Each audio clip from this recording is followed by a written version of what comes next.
Good, right. So basically, it's about 20 years later. They're all not school kids anymore anyway. Harry Potter's got one or two kids, I think it's two, that he very creatively calls Albus Severus Potter. Well, both of them. No, he gives him the name Albert Severus Potter. Well, one of them's called... No, the other one's named after his dad, I think it's James. So he's got like a proper normal name, son, and then... He might have a different... I don't know if he's got another name, the other one. But I remember the one's called Albus Severus Potter. Right. Poor bastard. Anyway, yeah, so it's all about... They go to Hogwarts, and Hermione, she's married to Ron. They've got a few ginger kids. Is Harry still with Ginny? Yeah, he is. That's who he's got the kids with. Right. It's not going to be a single dad, is it? What kind of message would that send? A real messy divorce. So he sees him every other weekend. But anyway, yeah, Hermione's the Minister for Magic, basically Harry Potter's boss. Because I can't remember what his exact job. She probably made up some job title for him. Since he always got to break the rules. Yeah. But anyway, yeah, so his kids go to Hogwarts, and then it turns out that, do you remember those time turners? Yeah. And they go back and stop the pigeon horse from dying. Yeah. And, Hippogriff. Yeah. What was his name again? I can't remember. Doesn't matter, does it? We're beginning with S. I don't know. Was it? I Just made that up. fucking idea. Just pick a letter out of the alphabet and say. So they go to Hogwarts and they've got this time turner and they're like, oh yeah, and Harry Potter's son, Albus Severus Potter, gets put in Slytherin, which is a big shock to everybody obviously, and makes best friends with Draco Malfoy's son. Of course he does. Whose name is Scorpius. Scorpius Malfoy. Yeah, that's the guy. Isn't that a character from Mortal Kombat? That's Scorpion.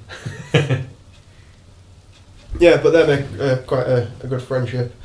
And they're approached by somebody to tell them to go back in time and do something, but I can't remember who it is. But they do at some point.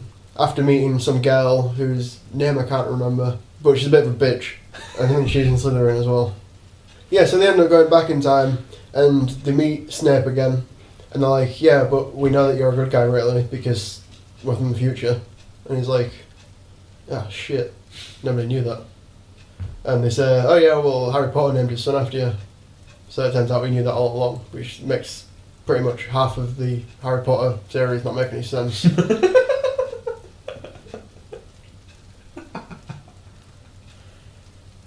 So then it turns out they get into a bit of shit, like they always do at Hogwarts, because for some reason they think it's reasonable to have a lot of monsters roaming around the grounds of a school. They think one half giant will defend them from all of that. From an army of giant spiders and fucking centaurs. With his umbrella wand.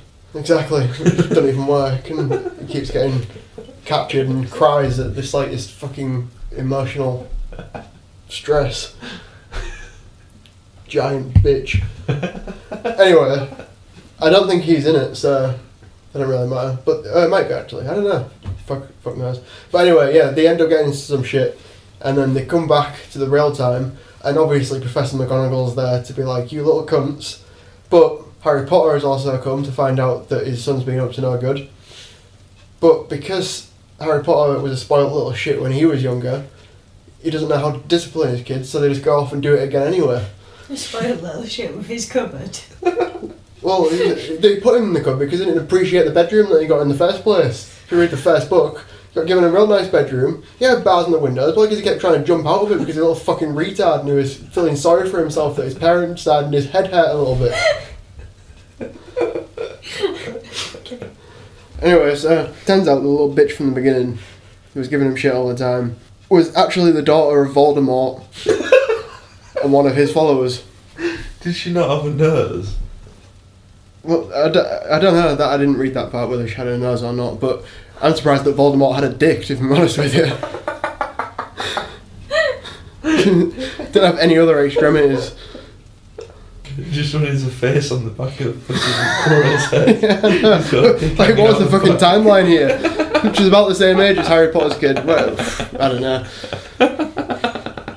And if she is the same age as Harry Potter's kid, how the fuck, if Harry Potter didn't have the kid before the end of the book when Voldemort died? Maybe she's a different age, I don't know, but if she's not, I found her a serious hole in the plot. So then she's like, oh well, I've got one of those time-turning things as well, so I'm going to go back in time and bring Voldemort back because he could be in charge of everything, because that's what I believe. So she does that. They go back and Harry Potter's like, oh well, I could have that potion again that turns me into a different person, and I'll disguise myself as Voldemort, and I'll capture her and stop her from doing it. Obviously it goes wrong, Voldemort comes back, and then it ends with him going back to when Voldemort came and killed Harry Potter's parents, and they go back and watch that happen, and Harry Potter's like, I want to stop it, but I know I can't because it will change all of history. Like, yeah, but if you're going to kill Voldemort now, surely you're going to change it for the better, you stupid cunt. Or is that a should you go back and kill Hitler metaphor? Because Voldemort's clearly Hitler. But if all the wizards are as whiny as fucking Harry Potter is, then maybe Voldemort is the right choice.